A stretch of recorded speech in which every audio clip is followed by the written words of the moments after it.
Okay. Good afternoon to everybody, and welcome to the fifth appointment of the Summer School Performing Resistance, Dialogues on Arts, Migration and Inclusive Cities. The Summer School is organized in the frame of the Atlas of Transition project and is promoted by Emilia-Romagna Teatro Fondazione, the Department of Sociology and Business Law of University of Bologna, and Cantieri Meticci. And it consists of a series of webinars and talks, online talks, that you can follow on Facebook and YouTube until the 20th of June. So you are more than welcome and invited to follow also the next webinars that will take place until Saturday. But if you are not able to follow everything, just remember that the dialogues will be registered, so you can go on YouTube and Facebook and see the registration as well. So each dialogue, now I will explain you how it works. Each dialogue will last 1 hour. And in the first part, I will introduce the today's guest, Karina Horsti. And then we will talk a little bit about border aesthetics, and we will raise some questions related to this topic. But then we will open the dialogue and the discussion to you.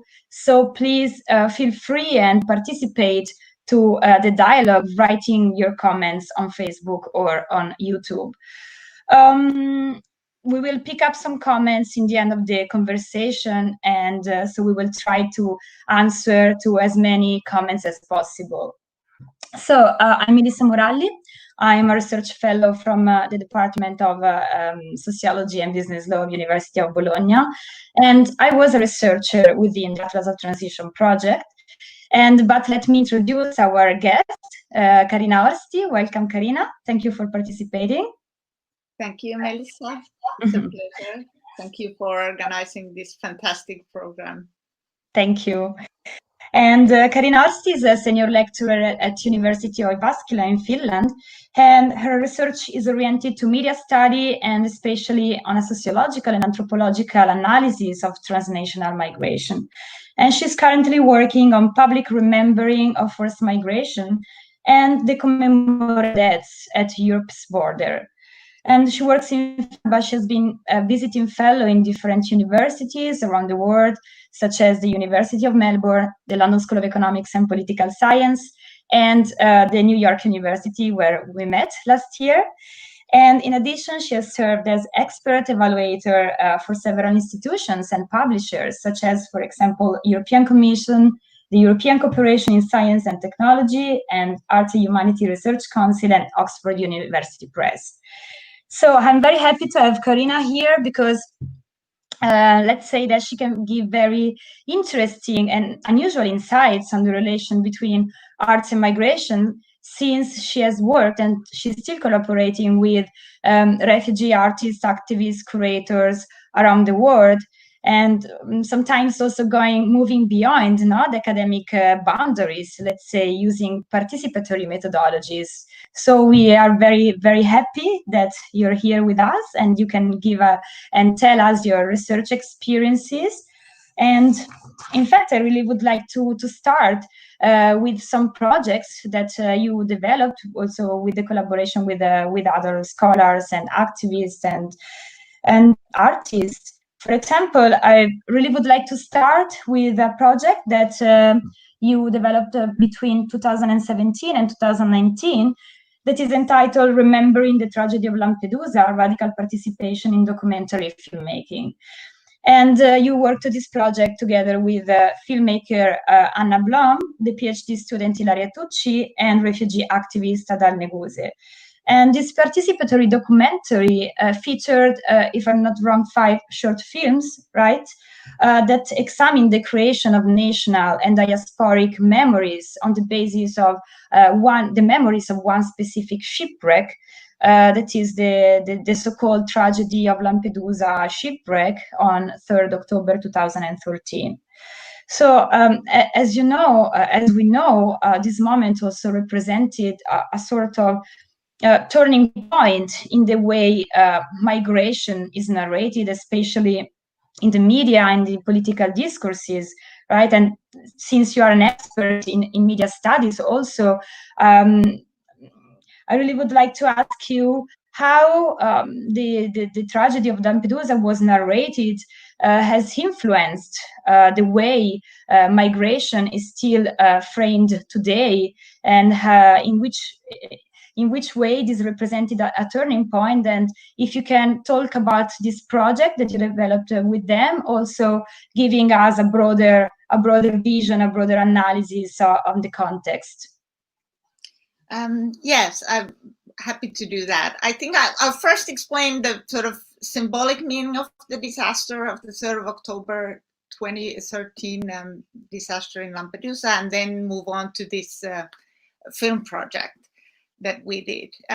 So yeah, at 2013, so Lampedusa is an island in the Mediterranean that it belongs to Italy, but geographically it's part of the African continent. So it's interestingly sort of also projected in the, or presented in the media as a place that is almost not Europe. It's a peripheric small island. That's how it's represented, and its people are often depicted as with these lenses of kind of moral economies that are very archaic, the law of the sea, the sort of simple, pure life, that sort of a nostalgic kind of representation of the island. And they've been, for instance, nominated for the Nobel Peace Prize. So that's the kind of representation of Lampedusa as a site, and it was, of course, sort of mediated symbolic place even before the disaster in 2013, particularly because the Pope visited the island earlier in July, the same year when the disaster happened in October. So that space in the sea already had gained symbolic significance. So in October the 3rd, a ship only 1 kilometer off the island sank. More than 360 people died and 155 survived. They were mainly refugees coming from Eritrea. And at that moment, we have to go back to that time to realize how death at European borders was rather invisible in the public domain. In Italy, it was more, or in the Mediterranean countries, it was a bit more prevalent, but in a European sense, it was not as visible for the general public as it is today. So that moment was really watershed moment in that sense. And some of the reasons why that disaster had such a big impact at the time to policy, civil society practices, and for this kind of public awareness of violent bordering of Europe in general, are that it was very corporeal disaster. You know, most of the time when migrants die at sea, when there are shipwrecks, the bodies disappear in the sea, so there are no material or physical traces left. But in this case, the bodies of 366 people were retrieved from the sea and from the wreck. So the kind of media imagery of those bodies, first in body bags lined up at the harbor, and then later rows of coffins, hundreds of coffins in Lampedusa airport. And at that time, the Lampedusa mayor, Giuseppe Nicolini, she organized sort of a memorial arrangement of the coffins with the priest in the island and the parish of Lampedusans. So, and European and Italian politicians, including Barroso and Cecilia Malmström from the European Commission, and then Enrico Letta, the Prime Minister of Italy at the time, they came to Lampedusa to commemorate the victims. So they were positioned in front of this arrangement of hundreds of coffins. So, you know, all that sort of spectacular imagery was completely different from what had been sort of seen visibly before, although migrants had been dying at Europe's borders for a long time. So it was that magnitude, that sort of visibility, and also the timing, because at that time there was this sort of humanitarian security nexus that had been developing in the European border control for that time. Well, that kind of humanitarian approach has then ended or changed its the whole border control has then changed. But at 2013, that was really the moment of humanitarian bordering, we would say. One sort of concrete policy change was Mare Nostrum, the search and rescue operation that Italy started after the disaster that lasted for a year. And after that, many civil society actors started to do rescues. Among the first was German Sea-Watch. Now we've seen the Mediterranea advertisement before our dialogue. So there have been multiple European donation-based NGO groups that have continued with the sea rescues. And that, of course, has again changed the visibility of the sea border and and deaths. So the whole picture has changed. But that disaster was in many ways a significant moment, and that's why. So anyway, that sort of was because my hypothesis in the beginning of my research more than 5 years ago was that migrant deaths at borders are not memorialized, are invisible and forgotten. And the Lampedusa disaster sort of completely changed my hypothesis at the time. That disaster was spectacularly memorialized and commemorated by civil society actors and politicians at large. Well, so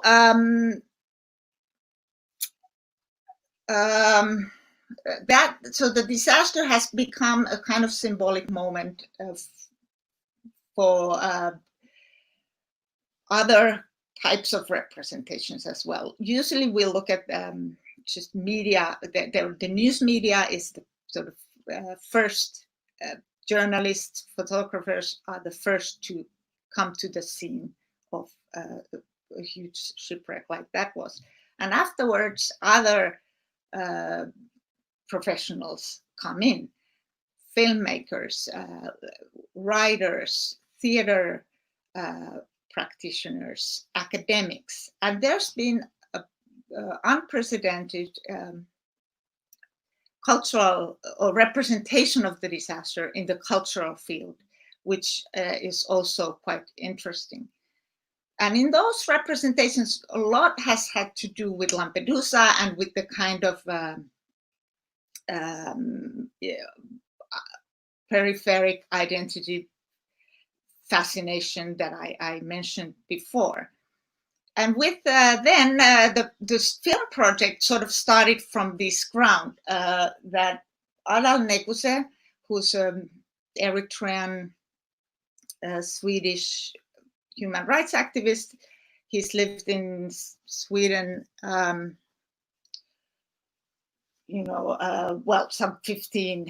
than 15 years, and he works in the healthcare sector. But Adal's connection to the disaster is that his younger brother died in the Lampedusa disaster. And that connected Adal to the survivors of the disaster and to the memorializing that goes on in Lampedusa every anniversary. And that's how I met Adal during my research project. And he had, for him, one sort of way of surviving, because when you're, you know, for whoever, when we lose a loved one, there is a process of survival from that grief. And for Adal, one way of survival was to know what happened in the disaster. So he had this motivation to know what happened on the boat during the journey in the disaster, and how the survivors cope with their survival, as he is sort of coping with his survival of losing the brother. And with Adal, we started this project, Remembering Lampedusa, with the idea of listening to survivors' memories of the disaster, and sort of highlighting how each of them experienced the violent border in their own way, and they sort of carry on and live on with different kinds of memories. There are a lot of similarities, but each of them tells about the disaster in their own way. And so Adal recorded 4 testimonies with survivors, and who all live in Stockholm area like he does. And then one of the 5 short films is Adal's own story about overcoming the fact that his brother was lost in the disaster. So that was the idea, and the way in which this sort of contributes to memory of the disaster is that this perspective of survival is really quite absent from the public domain. So the media tended, for instance, in this case of the Lampedusa, the media tended to represent the migrants, both the victims, the dead, and the survivors, as sort of passive victims. Whereas the active, the moral agents, the caring and capable, responsible agents were the Europeans. But there was really a lack of representing the victims as people who had lives before, who had social lives. So their death was sort of just a matter of biological death. And then those who, you know, memorialized or commemorated in the media were Europeans. And we didn't see any relatives or sort of any representation of the victims as people who were missed by somebody, who were in relation to someone. And the survivors as well remained rather like this kind of extraterrestrial strangers being cared by the European emergency workers and in the initial news reporting. So only in the later stages, and it is exactly through this act of memorializing that the survivors begin to gain agency in the public domain. And this film project was sort of one of those attempts to discuss and make the aspect of survival visible. How those who come to Europe through this sort of through the violent border, how they live on with the horrific memories that they have. How does it shape their life? And then in consequence, the European society, how they become citizens of Europe with the memory of surviving the violent border. So those films are about that, and our aim was to create an alternative representation of the border and the disaster. So that's sort of, so it was a long story, if you have any clarifications, I'm happy to continue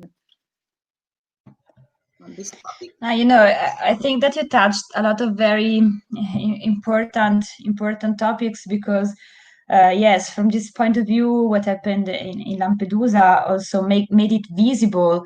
Maybe it was already visible for someone, but made it more explicit. The paradoxes of a society and the consequences, of a society where not everybody has the same right to move.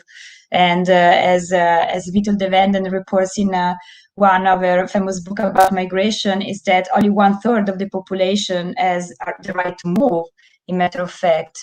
And this is quite paradoxical, because on the other side, we live in a globalized world where commodities and information and money can circulate where they want, but people cannot. The majority of the people still cannot. And these are also the consequences now of specific geopolitical choices. And from the other side, you touched another important topic, that is the process, the spectacularization of migration, what's happening around borders, that sometimes leads to a sort of dehumanization of migrants and asylum seekers, and doesn't give them the possibility to express and to narrate what their experience is actually. And we see the concrete consequences of this process of spectacularization in a dual perspective of migration, that is, as you mentioned before, the humanitarian, the securitarian one. Maybe in these last years, the securitarian approaches is now gaining some how can I say, is gaining more space now in comparison to the humanitarian approach. But it's very nice that through these participatory projects, it was possible also for the survivors to, as you said, to begin to express, to have an agency, and to express their voices. So it's very important also to open this space now, taking back the name of the summer school, to open this space of resistance, these practices of resistance. And I really would like also to talk about another project you've been working from 2014 and 2019, that is on a similar topic, let's say, that is called Remembering Migration, Memory Politics of Forced Migration in Mediated Society.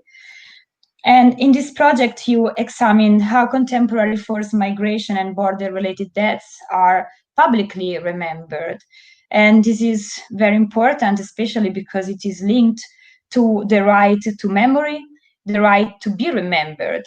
And it should be another right now, with the right to move, that everybody should have, but we know that it's not always the case, like you were just explaining us.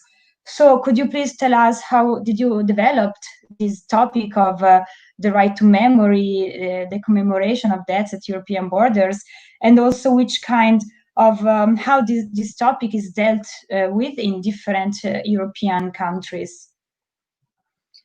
In general, this issue of memory and migration is something that I've been really interested in, and particularly now in the after 2015, when we heard a lot of like as a mantra being repeated all the time, that 2015 is unprecedented refugee crisis, and that just that unprecedented definition of 2015 really signifies how in public debate on refugees and on borders, it's very typical that a sort of ahistorical approach prevails. So it's all kind of presentist how these topics are being discussed. They, like the situation in the Mediterranean, or in Greece, any border zone in Europe, it's always like an emergency that appears from nowhere. And these borders are taken for granted. So, but if we think of 2015, for instance, in Finland, 32,000 people arrived to Finland as asylum seekers, and that was considered as unprecedented, a crisis, Finnish refugee crisis in the media and in policy. But if we think of the Second World War, 70,000 Finnish children were sent as refugees to other Nordic countries. And after the war, almost 500,000 people were resettled from the Karelian territories that Finland lost to the Soviet Union after the war. So those numbers are huge compared to the 32,000. And we need to consider that Finland was then a country surviving from war. So my question in 2015 was like, where did that past disappear, and that memory? And the kind of temporal aspect in contesting borders is really interesting and important, I think. And there are a lot of artists who, and in the field of culture and art, this aspect that I feel that was quite absent in the public debate in many countries, in Finland, for instance, but other European countries as well. So artists and cultural practitioners have been able to mobilize these pasts in a way that have opened a much more broader understanding of refugees and migration. And some of the pasts that have been mobilized is European colonial pasts, European immigration. I think in Italy, for instance, I came across during my research a lot of people sort of legitimately justified their actions with refugees or their contestation of border with the idea that Italians once were the unwanted migrants elsewhere. For instance, in Sicily, I visited a cemetery in Castellammare del Golfo, where they buried 19 victims of the 3rd of October Lampedusa disaster. And the way in which the former mayor of that town and the people who were engaged in taking care of the cemetery, their motivation was really the past of their family members who had emigrated to the United States, to Germany, and so on. And they felt that it's their responsibility to care for the unknown dead who arrive in coffins to their community to be buried there. And that was sort of,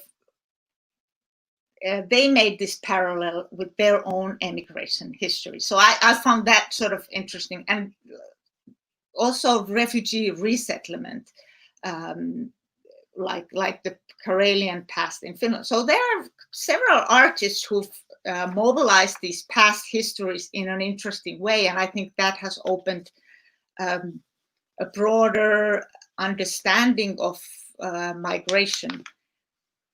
For instance, a Finnish artist, Timo Vricht, he did a sort of audio sound installation called Long Journey Home, where he amalgamated narratives of present-day refugees who had come to Finland and Karelian internal displaced persons' memories from the Second World War and war children. We call them war children. So the so-called, in today's language, unaccompanied minors who had been sent to other Nordic countries from Finland during the Second World War. So he amalgamated these narratives that were then performed by a well-known Finnish actor in a way that you would not know which story was whose story. So all the references to time or place were erased from that sort of one big amalgamated narrative. And that was an interesting way of creating sympathy through this sort of temporal connection between different kinds of people who are forced to leave their homes. And another one, Anne Seitz, a French-German artist, she worked on a sound installation called Retention, in which she had the soundscape of an immigration detention center in Paris in the installation, and also interviews with people who stayed at that detention center. The interesting thing is that the center is at the Charles de Gaulle airport in Paris. So you have the constant noise of airplanes, people who are able to move with this center where people are forced to stay in one place. So these are just some examples in which what I call that have used this lens of border aesthetics. So with that term, which I have borrowed from Johan Szymanski, a literature scholar from Oslo, brings our attention to borders as something that are experienced and perceived. So borders are not sort of taken for granted, but they are made. They are made in a specific temporal context. They will change. Some borders will disappear. They are not, ahistorical. And if we have these, I think that arts is particularly strong in showing how certain borders are visible and others are invisible. Like, for instance, the sound installation about the Paris airport. For many, that airport is not a border. It's an airport where you go to places whenever you want to go. So they don't see that border or any violence at that border. For others, it is a place that they cannot move through. So that kind of visibility and invisibility of borders, I think arts is really good at demonstrating those issues of perception. And then this sort of sensory experience of borders. What does it feel like to survive, for instance, the Mediterranean sea border of Europe? There's a lot that artistic representation can do to illuminate what borders are about. So sort of resist this idea that borders are static. They are there because they are supposed to be there. No, they are all the time remade and reconstructed. So this was not really the full full answer to your question, but I moved a bit further to temporality in general, how temporality allows us to think of borders and the practice of making borders, bordering. I like to use the word bordering as a verb in a way that can resist those presentist static ideas. Okay, thank you very much. Yes, you connected the second question with the third question that I wanted to pose you in the next minutes. So thank you for having anticipated this topic of the relation between arts and migration, and in this case, in this specific case, on which role can play arts in representing or unveiling or subverting the way we perceive borders. So thank you, because it's it's very important what you say, that I would prefer, at the place of using the term border, to use the verb, that it means that it's a process, no? It's something that is constructed, it's not something that is fixed, as also human history teaches us. And so I really would like, with this notion of bordering, I really would like to ask you also clarifications about another term that is also included in the title of this event, that is border aesthetics. So could you please explain us better what you intend for border aesthetics? And by asking you this, I also would like to connect with the questions of a couple of questions that just arose in our by our audience, because you should know that there are followers from all over the world. I see people from Ethiopia, Ukraine, Nigeria, and Italy, everywhere really. And so some of them are asking, are there other similar projects in other countries beyond Europe? Because as we well know, sadly, the same things that are happening, or very similar things that are happening at Europe's border, are happening also around other borders in the whole world. So could you please give us some other examples, starting from the concept of border aesthetics and the role of arts in it?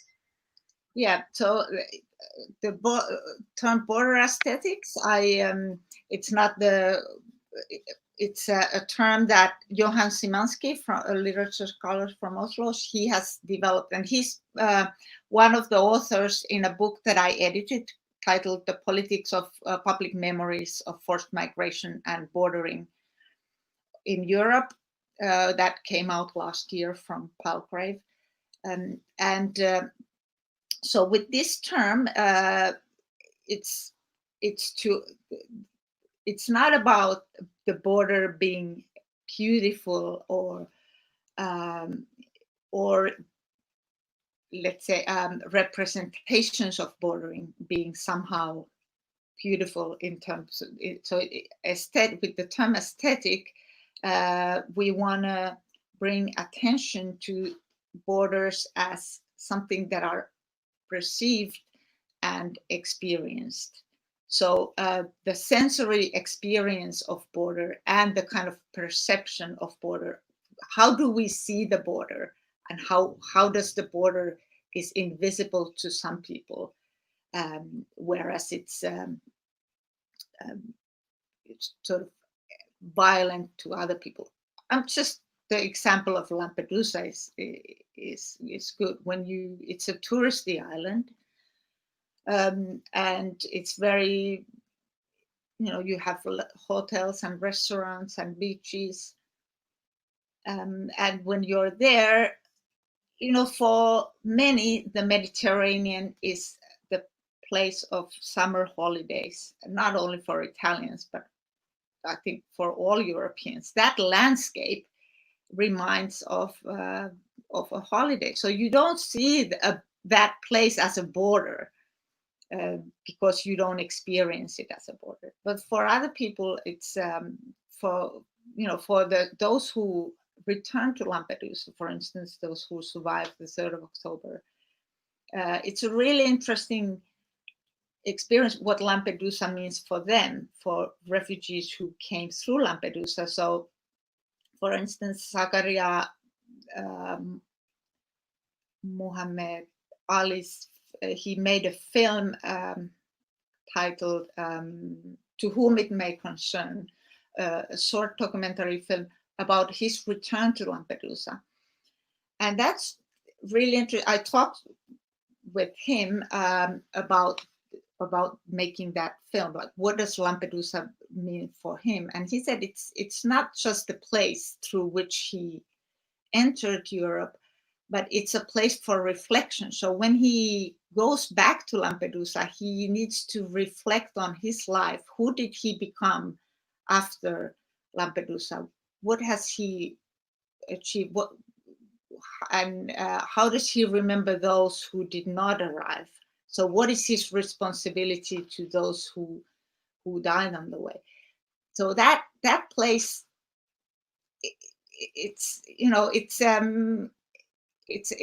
signifies the violent border, but also it's a place of memorializing the dead and reflecting on who you have become. And I hear this story with the survivors of the 3rd of October as well. When they arrive to Lampedusa, they are free. They call this a return of the free men.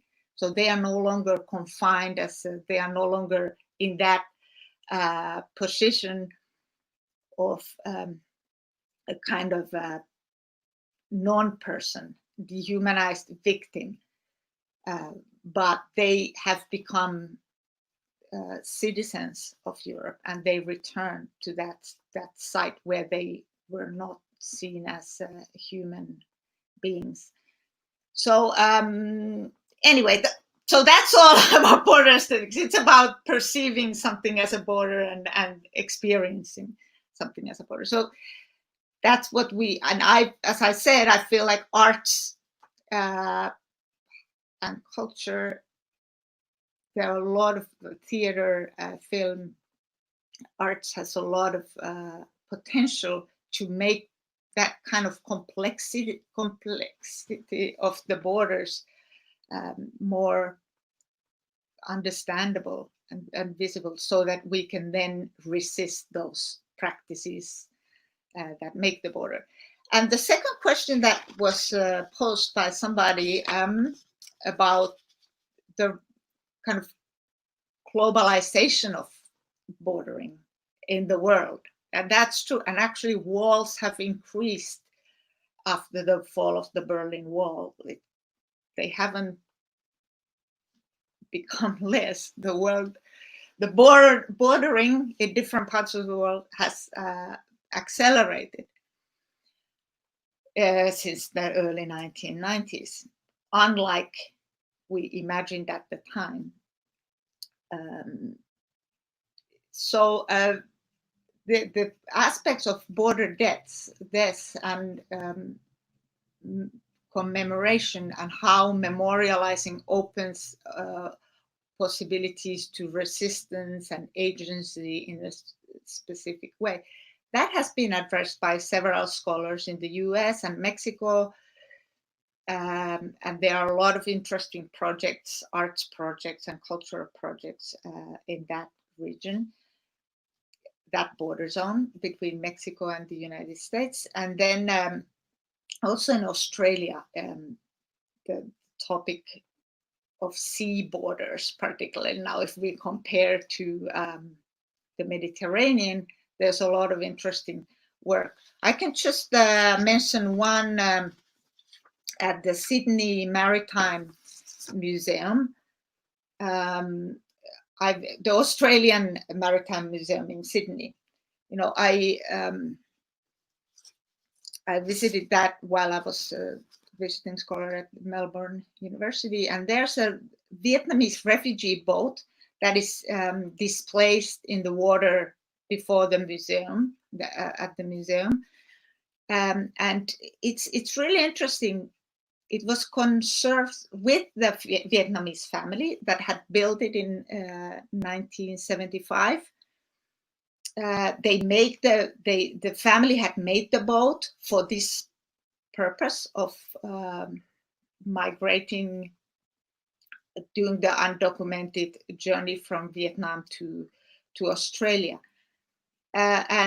So when the museum got that boat in 1990s, they then started, they had an object that told an important story of the border and refugees. So they started then to look for the people who had owned the boat, and they found this family. They conserved it in a collaborative way. So that was a collaborative project, and the object, the boat, was meaningful for the Vietnamese family, of course, and for the Vietnamese refugee community at large.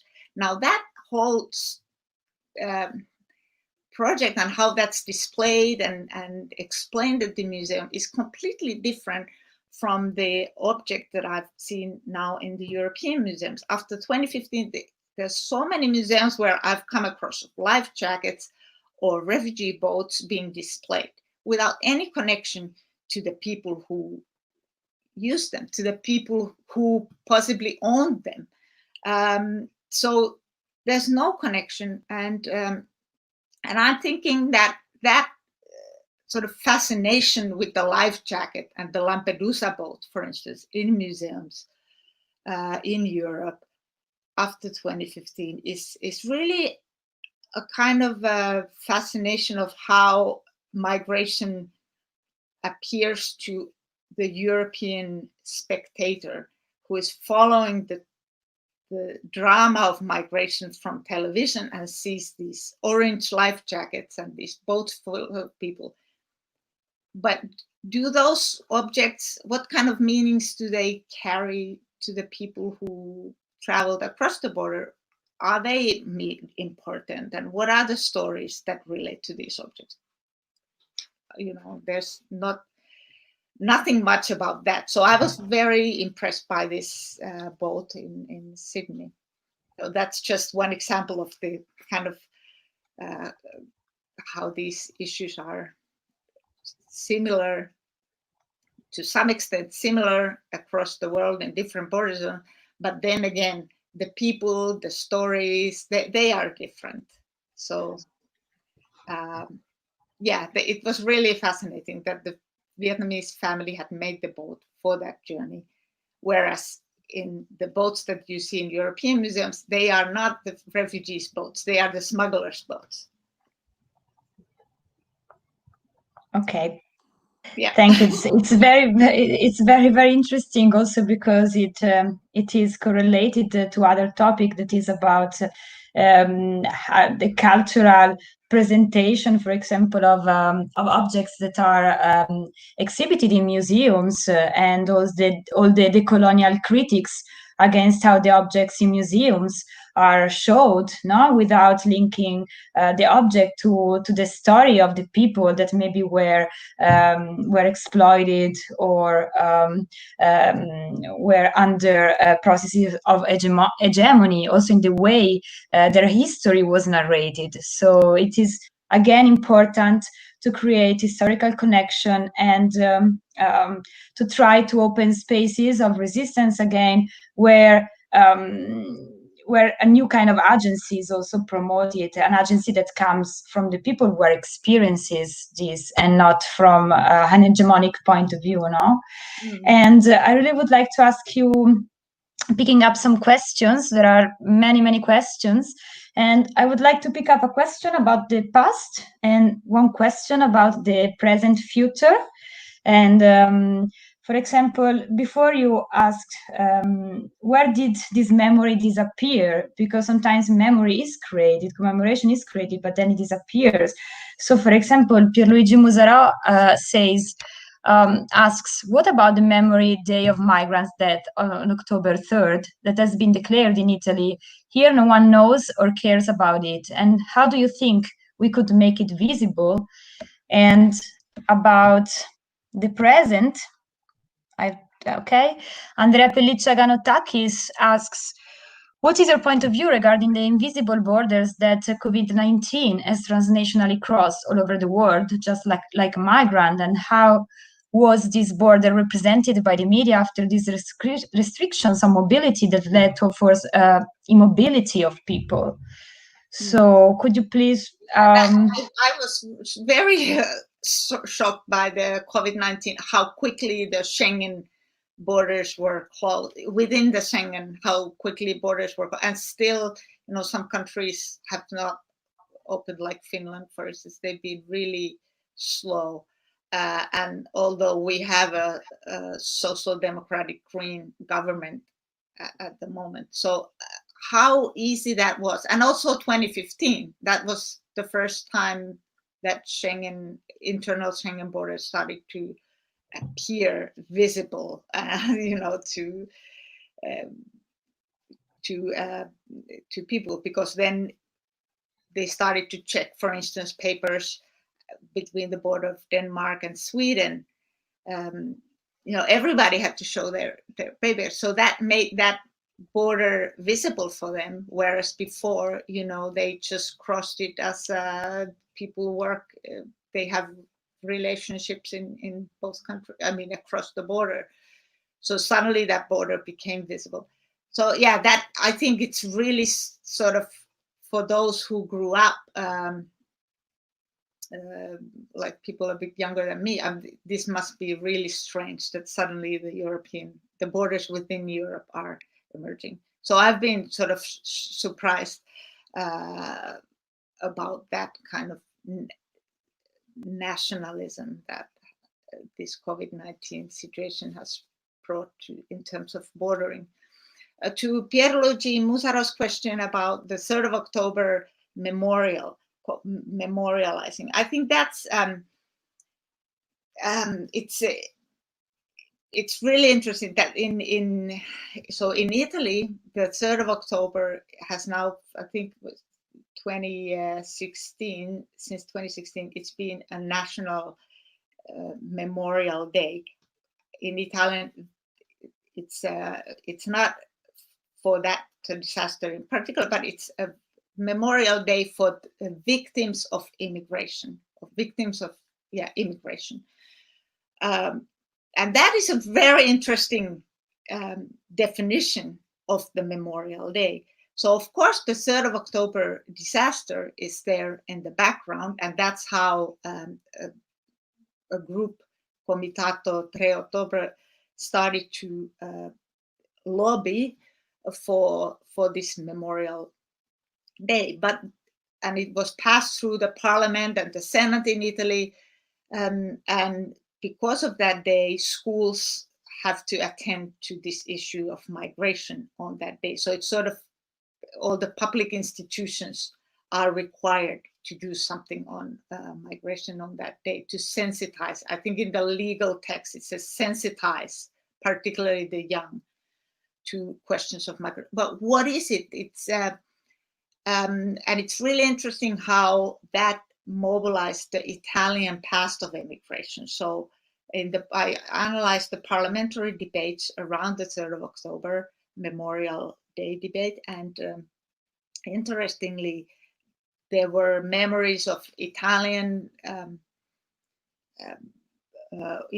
who escaped Italy during fascism to France and died at that border. So that day is a memory for all people who died during migration or because of migration. Also, they referred to some mining disasters in the United States where a lot of Italian migrant workers died. So the 3rd of October becomes a symbol through which, so the disaster sort of opens this window through which Italians can commemorate their own past migrations. And in fact, that date, factually, it does not really necessarily pay any attention to those people who died at the border on that day, or who survived that border, or their family members. It's not about them, the way this Memorial Day is being remembered. I would say it's more about Italians and Italy than, I mean, I don't know how many even know that they came from Eritrea. So I think with memorializing, it's often when migrants and refugees are being commemorated, it's often more about those who do the commemorations, those communities and individuals and their issues, than about those who died. But I'm not saying that it's, I'm not sort of criticizing that. I just think it's interesting, and I thought that there's a lot of potential in the practice of memorializing and commemoration for other types of agencies and representations to emerge that you don't find, in the average public media representations. So, but in general, it's so much more about those who do it.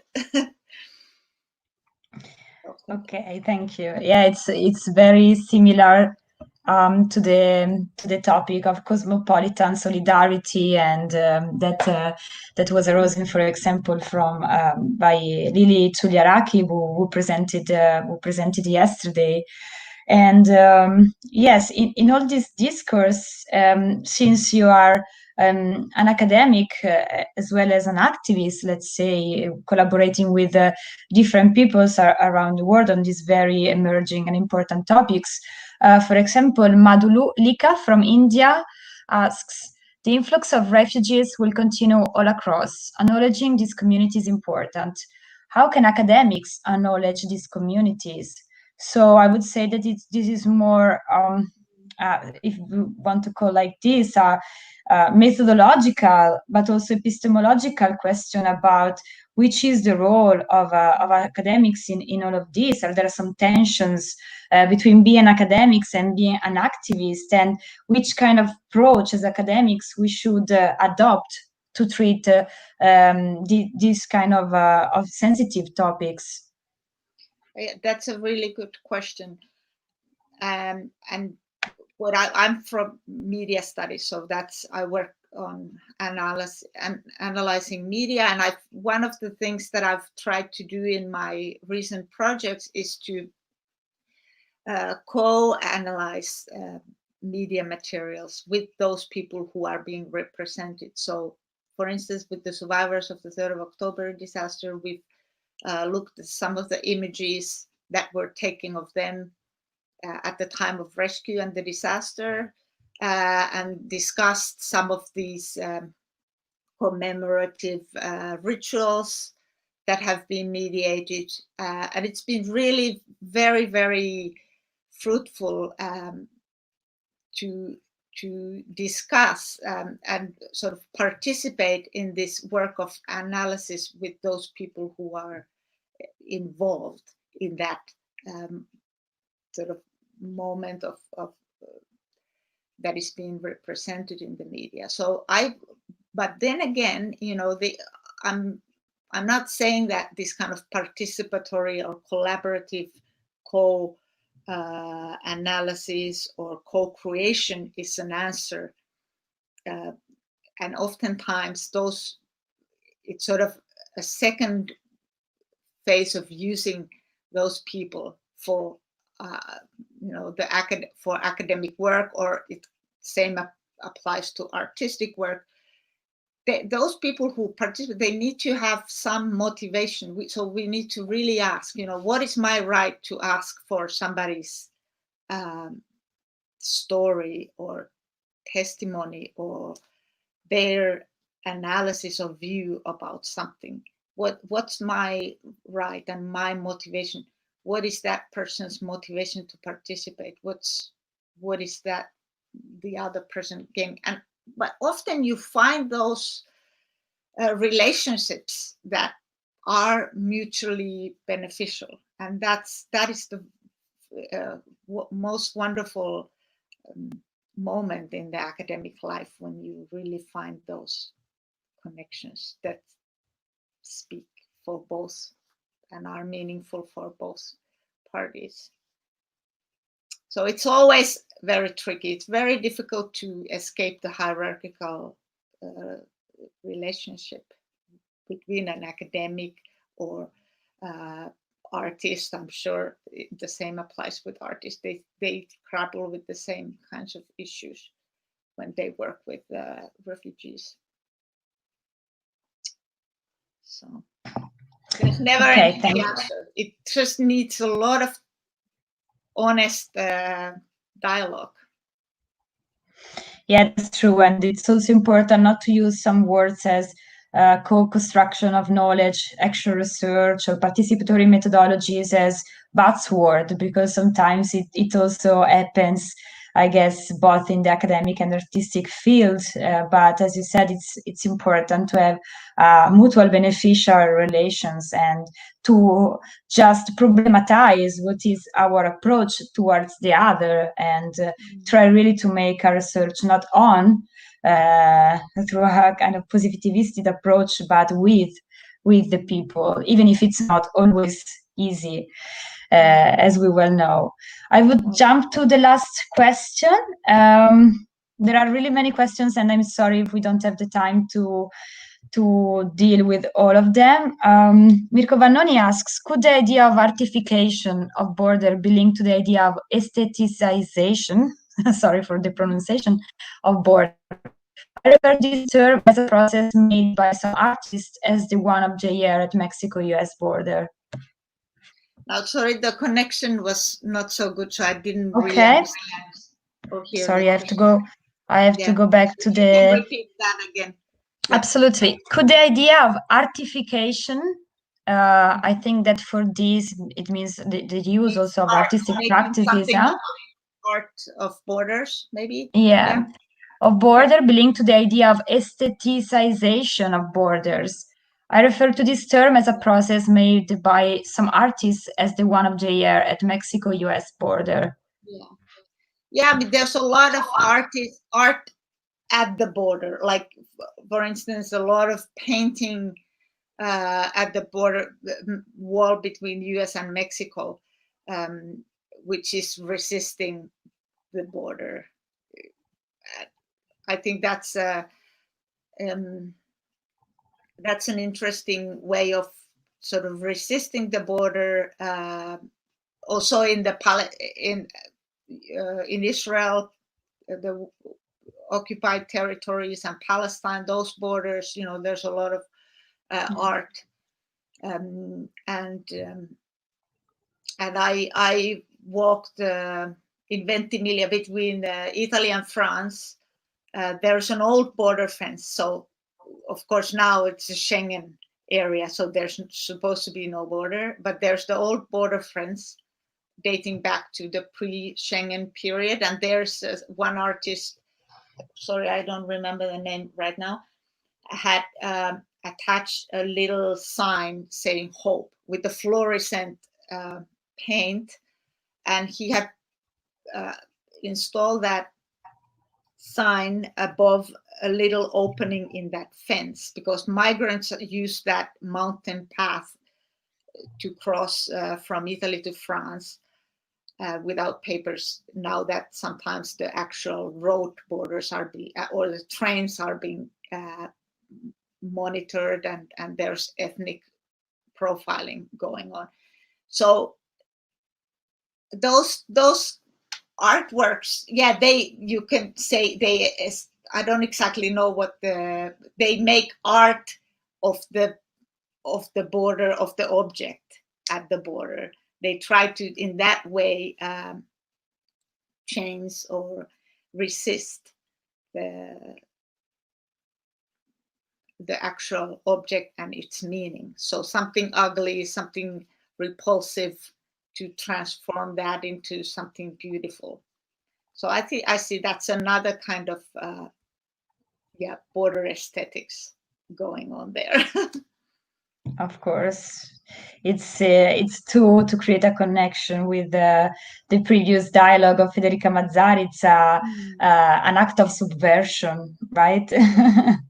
Of alternative subversion. So I really would like to thank you, Karina, and it's amazing because I don't know if you have the possibility, because of course you were talking, so maybe you didn't notice it, but there are comments really from all over the world, and what I find even more amazing is that the people continue to exchange their experiences and links to some artistic practices related to border and to commemoration from all over the world, really. So it's very interesting to see that a parallel dialogue developed while we were talking. And so I really would like to thank everybody for their participation, and especially Karina Horsti for being with us. Thank you, Melissa, and thank you for everybody who was listening. And I really look forward to going through the comments and questions and links. Absolutely. Thank you, Karina, again. And I remind you that tomorrow there will be another dialogue at 12 p.m. with Léa Droulet. Thank you very much. Bye-bye.